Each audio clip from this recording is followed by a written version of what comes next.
என் நெஞ்சில் குடியிருக்கும்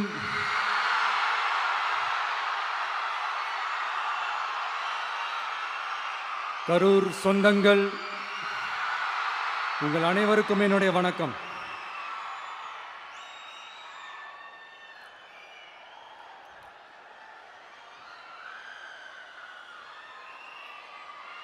ஒரு மனுஷன் லைஃப்பில் எவ்வளோ பெரிய ஒரு உயரத்துக்கு போனாலும்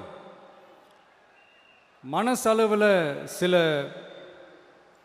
வலிகள், காயங்கள் அதை மறக்க முடியாது இல்லையா? எல்லார் லைஃப்லேயும் அப்படி தான், நமக்கும் அப்படி தான். நிறையா வலிகள், காயங்கள் எல்லாத்தையும் தாண்டி தான் வந்திருக்கிறோம். ஆனால் எல்லாத்தையும் விட ரொம்ப ஜாஸ்தியான அந்த வலியும் அந்த காயமும் எனக்கு அந்த கரூர் சம்பவம் தான்.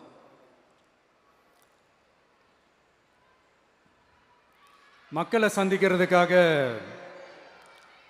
சந்திக்கணும், மக்கள் பிரச்சனைகளை எடுத்து பேசணும். அதுக்காக தான் அந்த மக்கள் சந்திப்பு பயணத்தை தொடங்கி திருச்சி, அரியலூர், நாகப்பட்டினம், திருவாரூர், நாமக்கல், கரூர் அப்படின்னு சொல்லிட்டு போயிட்டுருந்தோம்.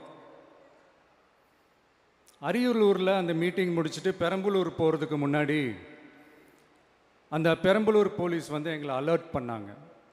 சரிங்க, கூட்டம் கொஞ்சம் ஜாஸ்தியாக இருக்குது, லேட் ஆகிடுச்சு, வராதிங்க அப்படின்ட்டு. So we had no choice. Police சொன்னால் நம்ம அதை ஒபே பண்ணி தானே ஆகணும். அதே நேரத்தில் பெரம்பலூர் மக்களோட அந்த சேஃப்டியும் மைண்டில் எடுத்துக்கிட்டு ஒரு மன வலியோடவே திரும்ப போயிட்டோம்.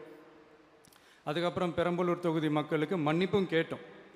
அதே மாதிரி நாமக்கல் அந்த மீட்டிங் முடிச்சுட்டு கரூர் வரும்போது அந்த கரூர் போலீஸ் எங்களை alert பண்ணியிருக்கலாம்ல.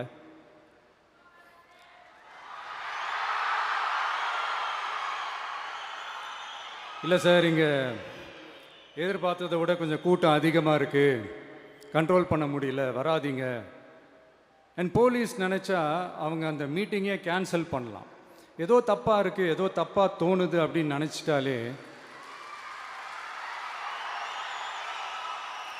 they have all the rights to cancel the meeting. எங்ககிட்ட கேட்கணும்லாம் ஒன்றும் அவசியமே கிடையாது.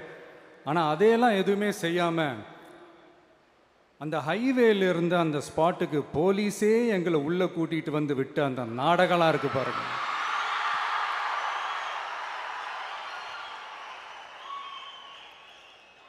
நம்பிட்டேங்க, முழுசாக நம்பிட்டேன். அன்னைக்கு இருந்த அந்த கரூர் போலீஸ் பேசும்போது தேங்க்ஸ்லாம் சொன்னேன் அவங்களுக்கு. எனக்கு தெரியாது இப்படி ஒரு நாடகம் நடக்கும். இதுக்கெல்லாம் யார் காரணம்? இதெல்லாம் யார் சொல்லி செஞ்சது? இப்படி பண்ணுங்க, அப்படி பண்ணுங்க, சப்போஸ் அப்படி நடந்தா இப்படி பண்ணுங்க, சப்போஸ் இப்படி நடந்தா இந்த மாதிரி இன்ஸ்ட்ரக்ஷன்ஸ்லாம் கொடுத்து அந்த ப்ரெஷர் போடுறது யாரு?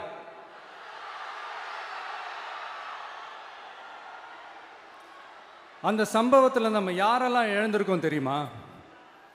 ஒரு டிவியில் என் படமோ பாட்டோ வந்துச்சுன்னா, அம்மா விஜய் மாமா, அம்மா விஜய் மாமா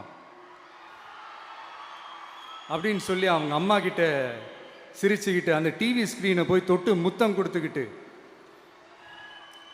என் அக்கா தங்கச்சிங்களோட தங்க பிள்ளைகளை இழந்திருக்கோம்யா. மழலை கூட சரியா வராதப்போ ஒரு பேப்பர் மேகசினில் என் ஃபோட்டோவை பார்த்தா அது சிரிச்சுக்கிட்டு அந்த கள்ளங்கபடம் இல்லாத அந்த சிரிப்பு, அந்த கடவுள் மாதிரி இருக்கிற அந்த பச்சை பிள்ளைங்களை இழந்திருக்கோம்யா.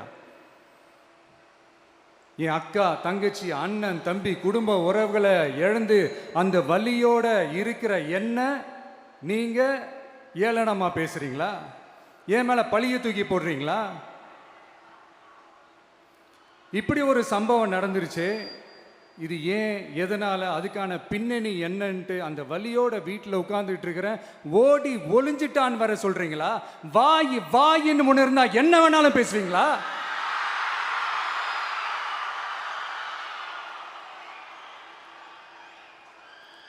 மக்களே, நான் உங்களையே கேட்குறேன். அன்னைக்கு அத்தனை க்ரௌடு இருந்துச்சு, அந்த க்ரௌடுக்கு தகுந்த மாதிரி போலீஸ் பாதுகாப்பு கொடுத்தாங்களா?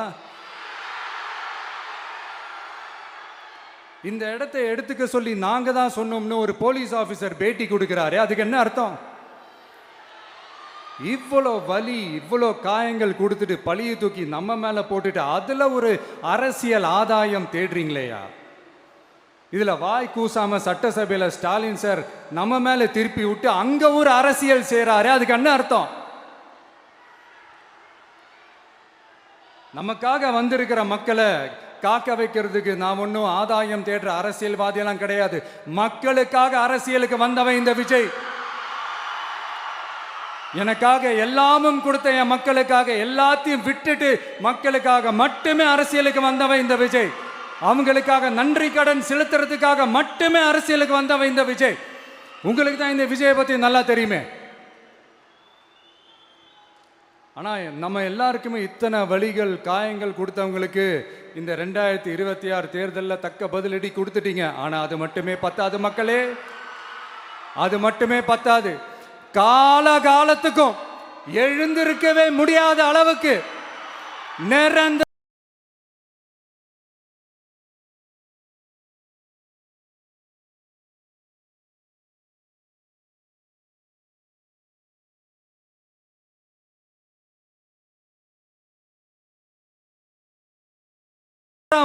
ஒரு பதிலடியை நீங்க கொடுத்துக்கிட்டே இருக்கணும்.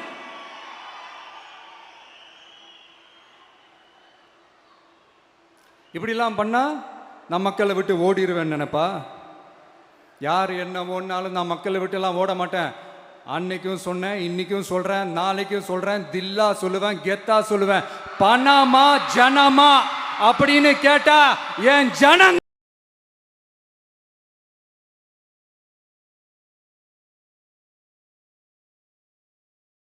எனக்கு முக்கியம்.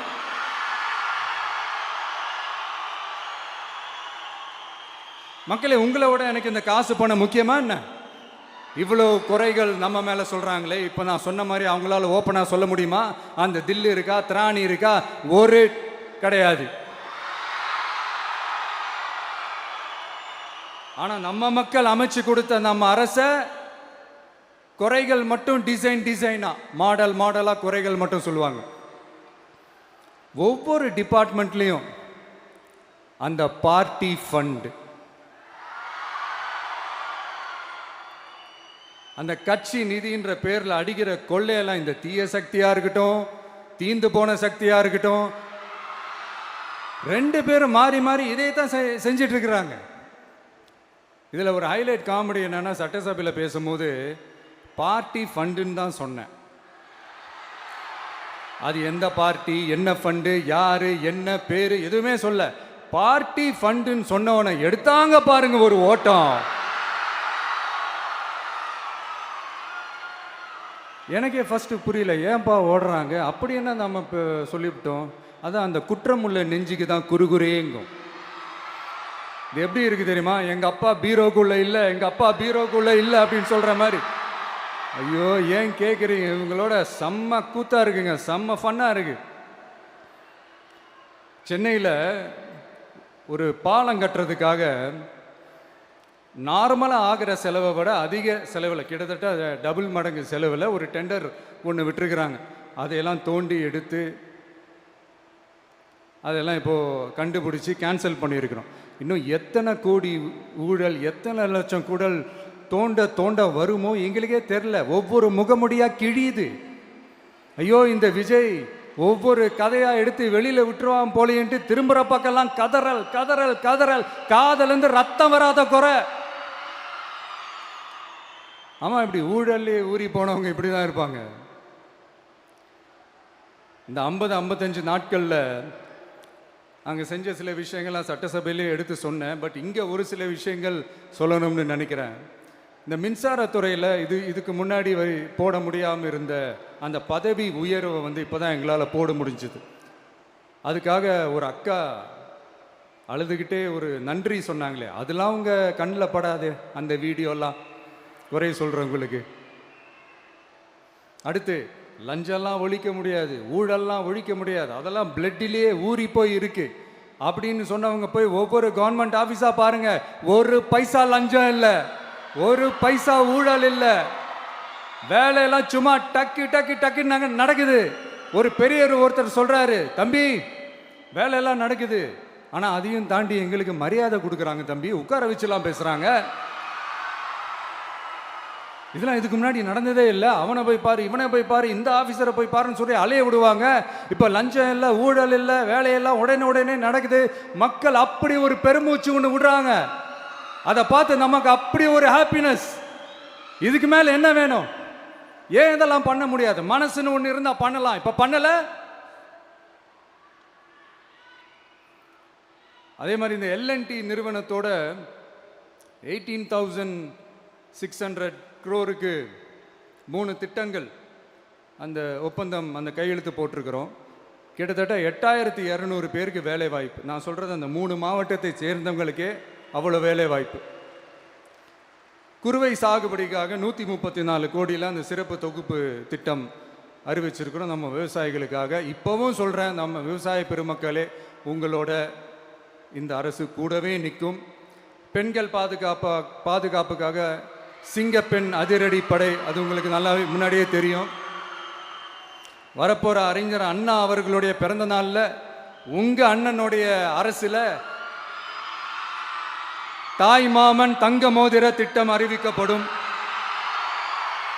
இதெல்லாம் கேட்டாங்களே, வாக்குறுதி கொடுத்தீங்களே, என்னாச்சுன்னு. இந்த தீய சக்தி மாதிரி ரீல் தாய் மாமன்லாம் கிடையாது, ரியல் தாய் மாமன். எப்படி? ரியல் தாய் மாமன்.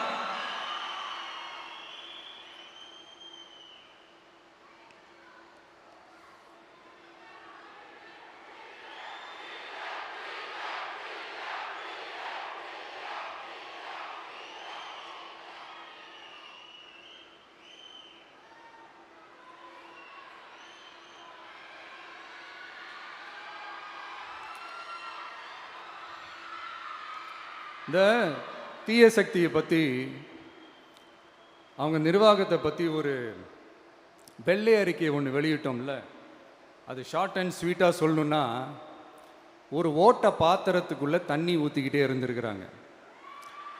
பாத்திரம் எம்டியாகவே இருந்திருக்கு, ஆனால் ஊற்றின தண்ணி தான் எங்கே போச்சுன்னு தெரில.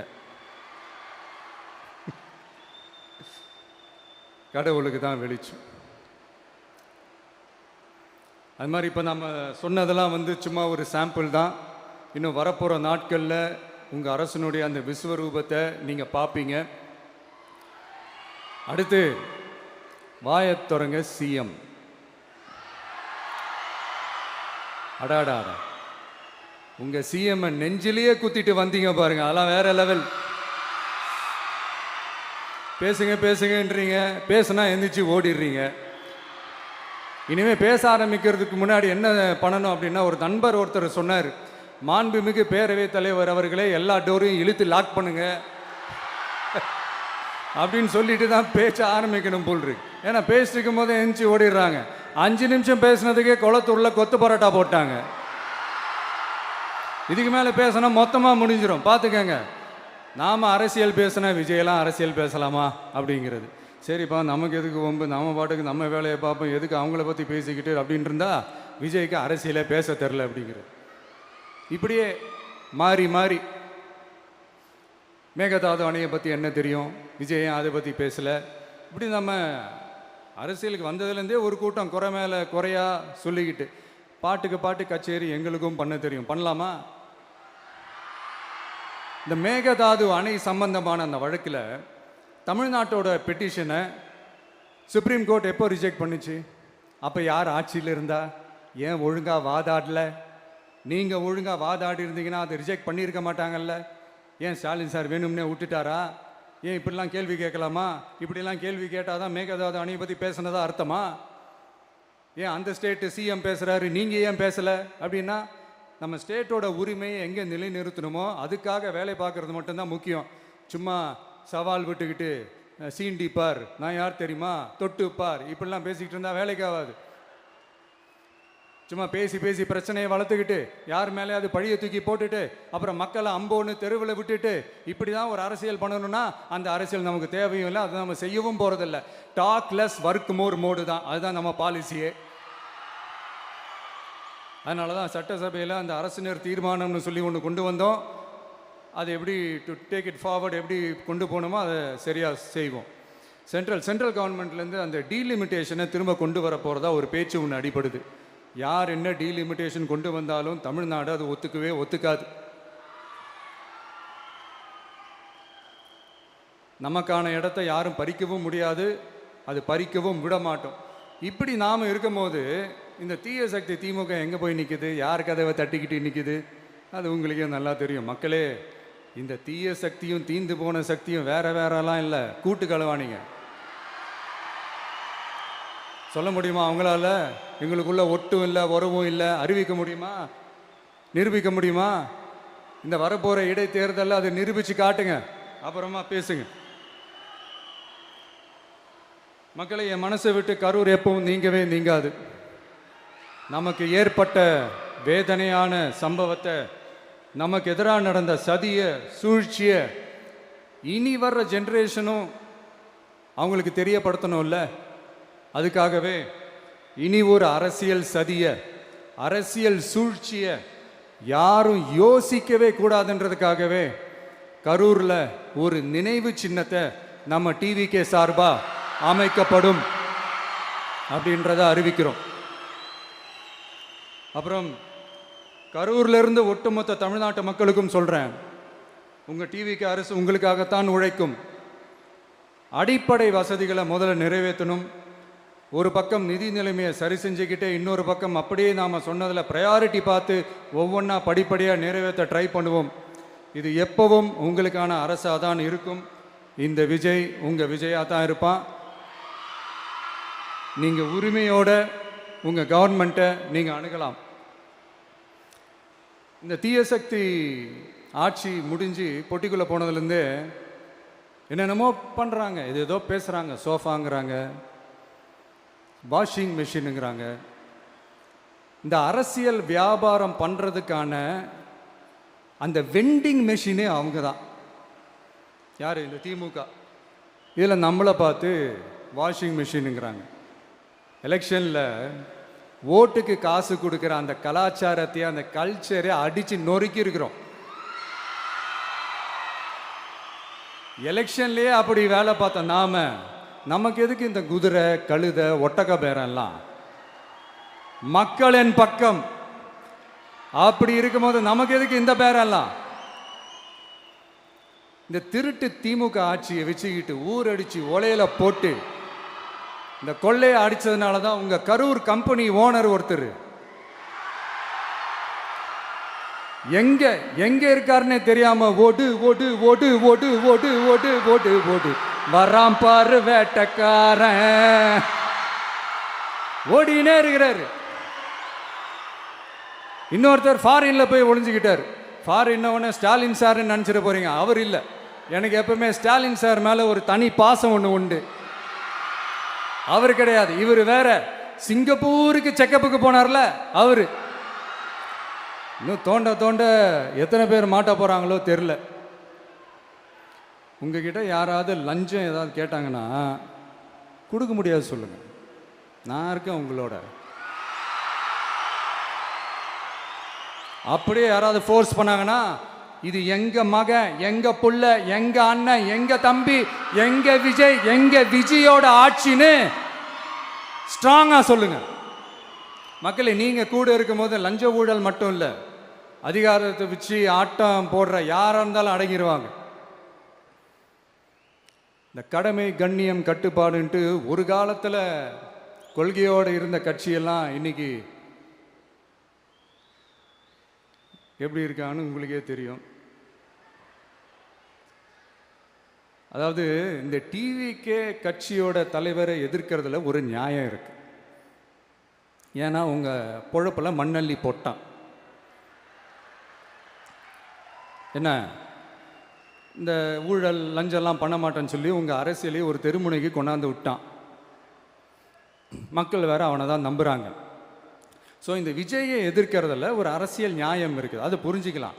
ஆனால் இன்னைக்கு இந்த விஜயை மக்கள் ஓட்டு போட்டு ஜெயிக்க வச்சு ஒரு தீர்ப்பை கொடுத்து மக்களுக்காக வேலை செய்யறதுக்காக முதலமைச்சராக உட்கார வச்சிருக்கிறாங்க.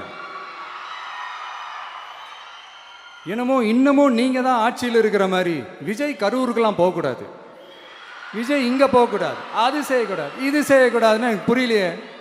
ஆட்சியில் இருக்கும் போது தான் இவ்வளோ கட்டுப்பாடெல்லாம் போட்டிங்க, எஸ்ஓபிஸ்லாம் போட்டிங்க, ஸ்டாலின் சார் ஆப்ரேட்டிங் ப்ரொசீஜர்லாம் போட்டிங்க. இப்போவும் அதே பண்ணிட்டு இருந்தீங்கன்னா என்ன சார் நியாயம்? இல்லை நான் தெரியாமல் தான் கேட்குறேன். இன்னும் கனவுலையே இருக்கிறீங்களா? முதல்ல முழிச்சு வாங்க, ரியாலிட்டிக்கு வாங்க. உங்கள் ஆட்சியெல்லாம் வீட்டுக்கு போய் டிவிக்குன்னு ஒரு ஆட்சி வந்து ரொம்ப நாள் ஆச்சு. ஒழுங்கா படி என்று சுப்ரீம் கோர்ட் ஓங்கி மண்டேலியே நறுக்கு நறுக்கு நறுக்கு என்று செம்மட்டியாலே அடிச்சும் இந்த திமுக முழிச்சிக்கல அப்படின்னா அப்போ கொஞ்சம் கஷ்டம்தான். வெற்றி தோல்வியெல்லாம் அரசியல் சகஜம் சார். அதுக்காகலாம் வெறி பிடிச்சி இந்த பதவி வெறி பிடிச்செல்லாம் அலைய தேவையில்லை. நல்ல விதமாகவே சொல்கிறேன், நியாயமான அரசியல் பண்ணுங்க. ஓ, அதுதான் உங்களுக்கு தெரியாதுல்ல. இந்த தீய சக்தி திருத்தவும் முடியாது, அவங்களா திருந்துவாங்கன்னு பார்த்தா அதுவும் நடக்க போகிறதில்ல. அதனால் வரப்போகிற இடைத்தேர்தலில் மக்களே இந்த தீய சக்தி திமுகவை நல்லா வெச்சு வெளுத்து விடுங்க. கான்ஃபிடண்டா இருங்க மக்களே, நல்லதே நடக்கும், வெற்றி நிச்சயம். மீண்டும் சந்திக்கும் வரை நன்றி, வணக்கம்.